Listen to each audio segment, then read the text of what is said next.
জালটা পড়ছে না।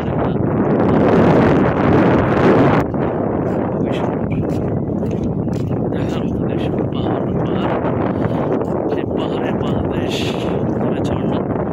এই ঝর্ণার আলোটা কিন্তু বাংলাদেশের ভিতরে খুবই সুন্দর। ওই যে দেখেন আমাদের ওগুলো ভারতের উঁচু জায়গায় বন্দুক দিয়ে গুলি করে এটা নিয়ে চলে যায়। আর এই দেখেন বিজেপি ক্যাম্প দেখতে পাচ্ছেন, আমাদের বিজেপি ক্যাম্প। ওই পাশে ভারতের বাড়িঘর, পাহাড়, সুন্দর। তো দেখতে থাকেন, আমরা আবার দেখাবো ইনশাআল্লাহ।